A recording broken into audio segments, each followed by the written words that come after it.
Hello world, I'm Farsight and this is Kerbal Space Program with the RP1 mods for realistic progression and kOS. I'm going to do a bit of a divergence from the series so far. We've launched 4 different rocket configurations now, 4 interestingly different rocket configurations. I've been using kOS to fly them, and I mentioned that I was using Farkos as my framework. Interestingly, for these early rockets, I'm not actually calling back into the framework to do anything at all very interesting because we're not doing anything very complicated. So I thought it would be a good idea to grab the code that I wrote and actually make it stand alone and show you that it fits on these very early avionics where there's hardly any space. We have booted into the S1. It's called SA-S1 so it can find its microcode. All of these rockets are going to be using a kOS boot that looks the same. It looks like this: edit boot/SA. This is so I don't end up with an entry in my boot directory for each rocket. What this does is it says, wait until the world is ready to go. If we have a connection back to KSC, then we're going to find the code for this ship in SA/wherever. We're going to copy it locally as a script called go and run go.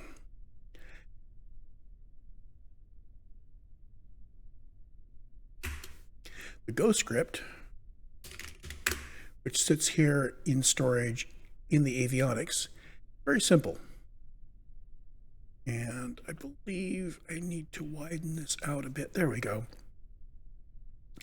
So in the case of the sounding rockets, I need to locate my resource that tells me how much solid fuel I have. And all we have to do really to fly this thing is the engineer hits the space bar to start the launch, and the automation waits until we have the right amount of fuel left and stages. That's the whole thing. That's everything of importance that we did for S1. Let's let it run. Run go. So we're running it from the local storage.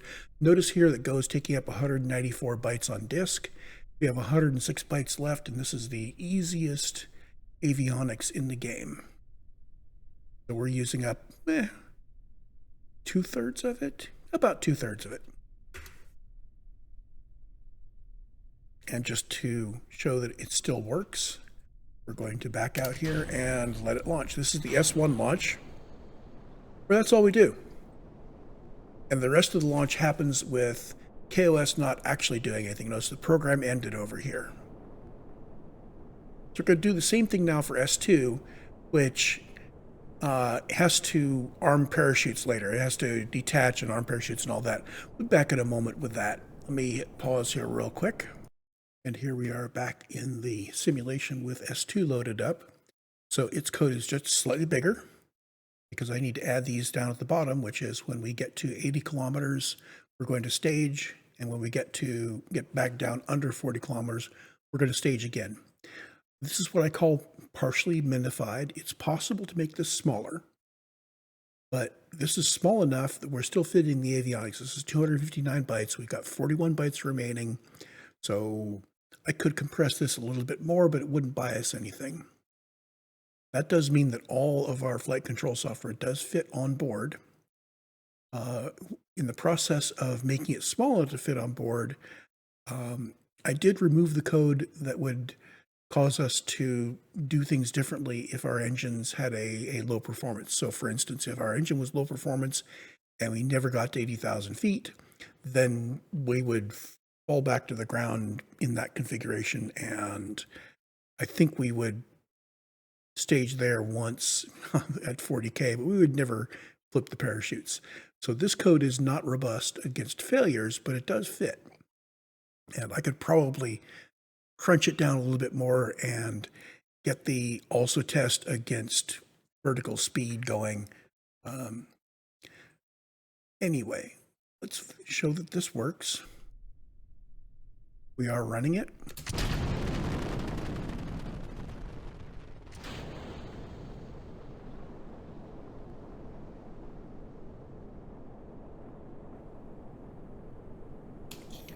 Actually, it's kind of reasonable for us to skip the failure handling in the avionics because we can always reach over and hit the range safety button. Now, handling the failure in the avionics does mean that we would get back some of our funds for the parts that we managed to recover safely.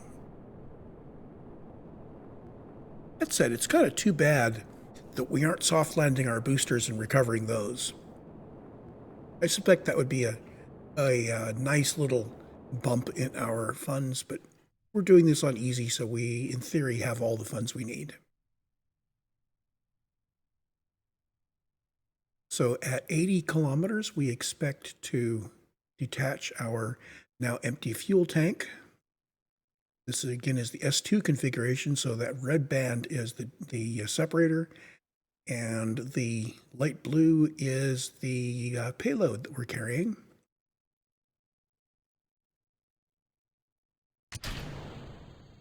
Boom, all separated. And now I'm going to go into a bit of a time warp here so we don't have to sit and wait for too many minutes. Basically, I just want to have a record of the minified flight software alongside a recording of the actual flight that uses it.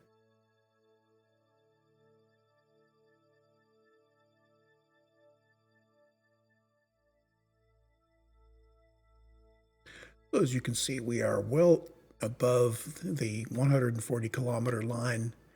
It was almost 170. What did we actually hit? We hit 169,431.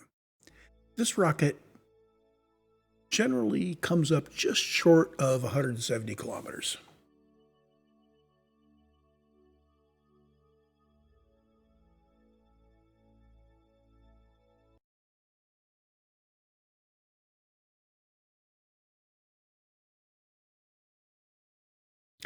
So we have those discontinuities. Whenever we come back down into the atmosphere, everything kind of freezes for a second while it redraws things with the new graphics. I have a hunch that that's possibly not real nice. There's that. I don't know what's going on with that parachute, but yeah, at 20 kilometers, we're bipping it, and then we go back up. Hold on. Flight recorder, altitude.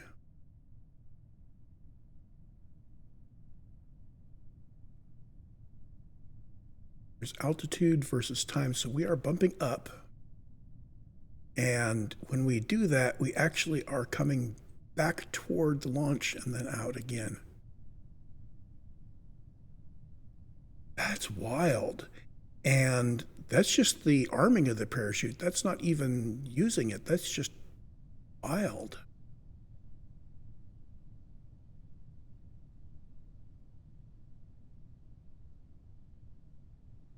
I'm wondering if the parachutes are a little wonky on this particular build. I maybe fumbled configuring them and wound up doing things in an order that got the module confused.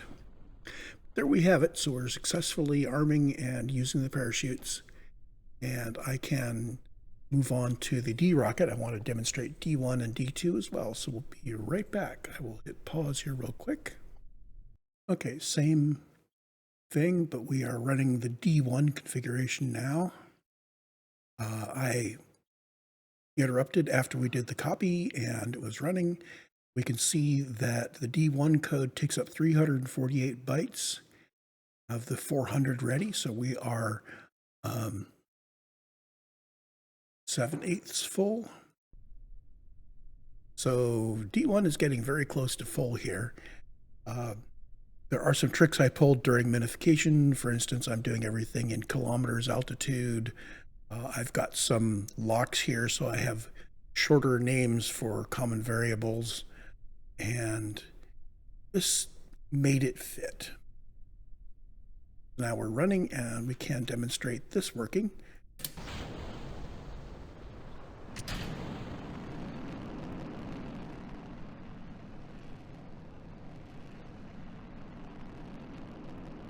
We could make it smaller by removing the conditions down here where we're checking VV. We could just assume that if we get our altitude over 80 kilometers, then we're ready to go. We're assuming we're not going to miss that. And down here, so we could trim out a little bit of code.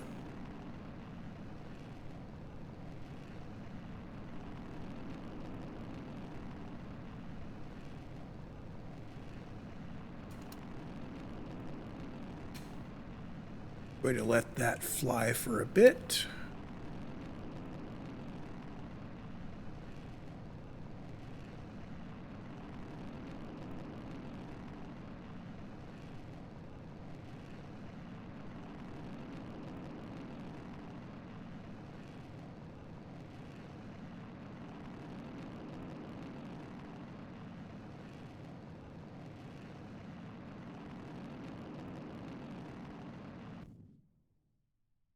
Okay, we crossed over into 40 kilometers. At the same time, our engine went off.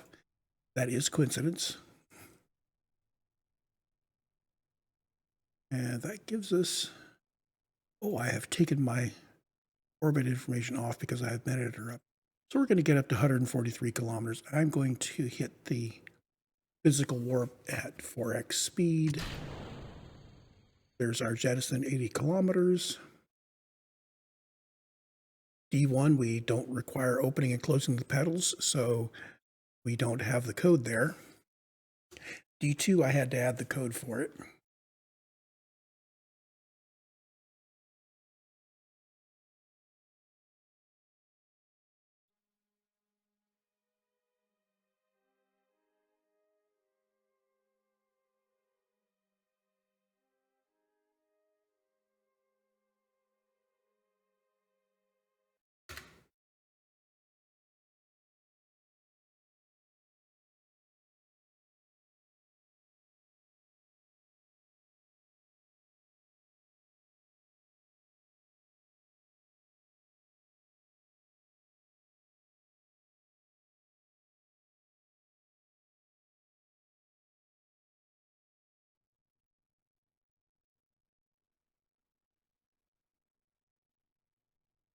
So even running at time warp at 4x, this still takes a while.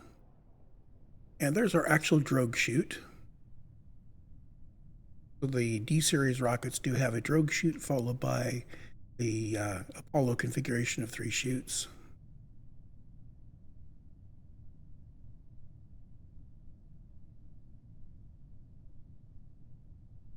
Notice that kOS said program ended. So once we have armed the parachutes, kOS, our job is done.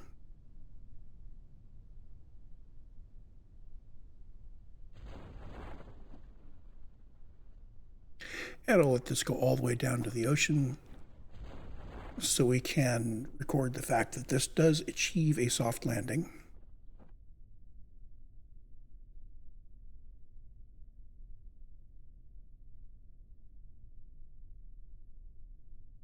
Back to X1. Kind of a rough ride there at the end.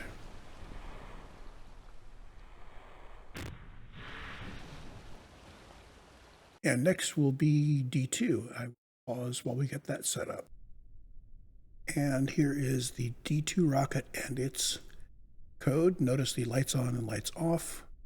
That's to control the pedals. This has a camera. This is the most complex of our 4 launches. We have to get up into space, well, above the Kármán line. We have to open the pedals so our camera can see. We have to manage detaching from the empty tanks. We have to get the pedals closed again before we get back down into heavy atmosphere, and we have to deal with the parachutes. And all that fits in 372 bytes. So let's let her rip.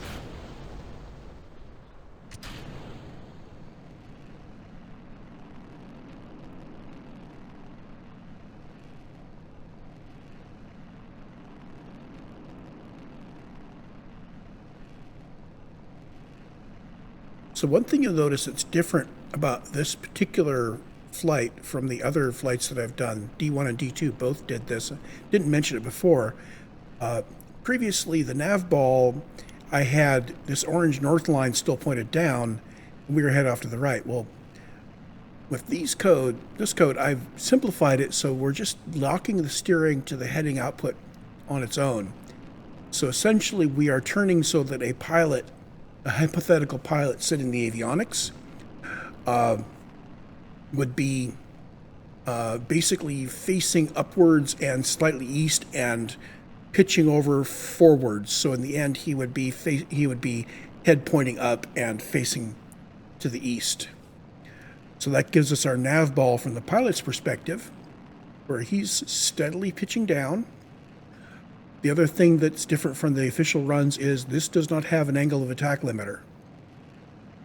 So what's going to happen is, well, if we didn't run out of fuel, we would actually exceed our 5-degree angle of attack limit, and things start to happen at that point. It starts to wobble back and forth a bit. It's still controlled, but it kind of wobbles. So let's go to time warp here, 4x. We detach at 80 kilometers. We open the pedals at 100 kilometers. Notice we've got some residual angular momentum.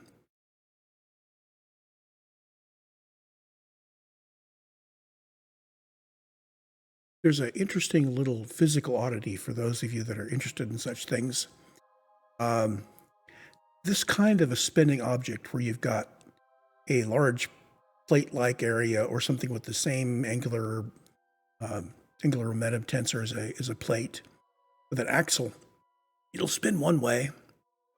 I'm not sure whether it's a plate or a long thin thing, but like a T-shaped thing. You get it spinning like that, and it will spin stably. It'll start to precess a little bit, then it'll suddenly flip around the other way. Really cool demonstration. Anyway, we're not seeing that here. I guess this is just sufficiently stable that it's happy. It may only be the ones that are the T-shape. It'd be tempting to build one of these with only 2 pedals, see if that happened, and then put something on it so that when we get to the end of our burn, we spin the rocket up for stabilization, see what happens there.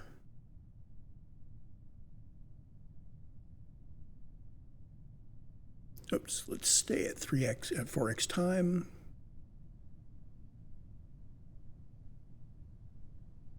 Our code is no longer running because we have deployed the parachutes.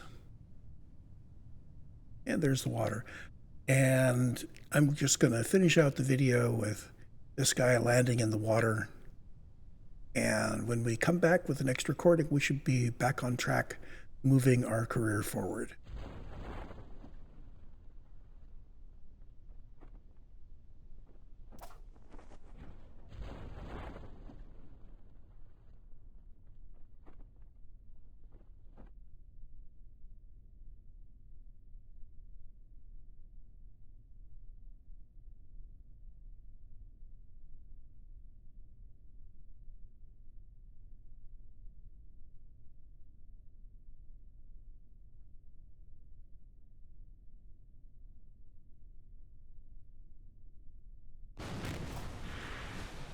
And there we have it.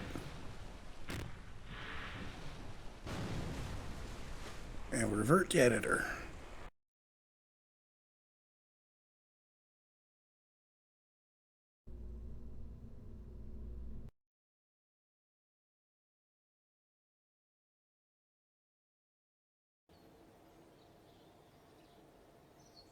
So I don't need to do a save or anything. We did all that in the simulation, so no real time went by. We didn't spend any resources. We didn't spend any time. We didn't earn any science or anything else. So we're just now in the same state we were in the career here at 1st of April, 1952. Just wanted to show the minified code running. I will include those files in the repository. There's an RP1 branch of the Farcos repository that these guys will appear in.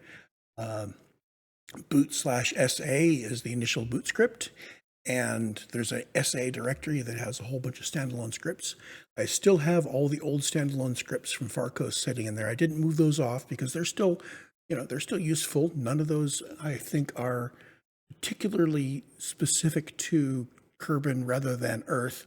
It's things like the old auto stager and non-volatile storage and sequencers and schedulers and so on.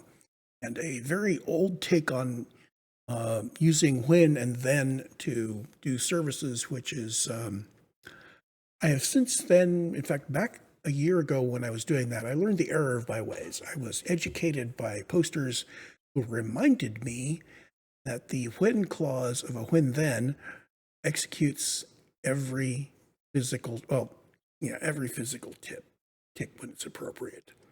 Anyway, there's a huge time cost every physical tick to the when then. At the minimum, it has to evaluate the condition. And a lot of the code was written, it was diving in and running the code fairly frequently. Some obsolete stuff, which nonetheless, it shows a way of doing something, and it's good to do it that way until you work out the better way. With RP1, we're going to go hopefully up at least as far as we went with the Virgin save. Maybe we'll go farther, I don't know. RP1 is it's turning out to be very interesting to me, because I'm learning a lot about the early space program, the stuff that happened before I was born. My earliest memory is of watching the moon landing. So anything before the first man set foot on the moon, anything in our space program that happened before that, very vague memories. And from the lunar missions onward, I can recall a lot of stuff. Anyway, so until we get to the next bit of our career, you all go off and have a good time, okay?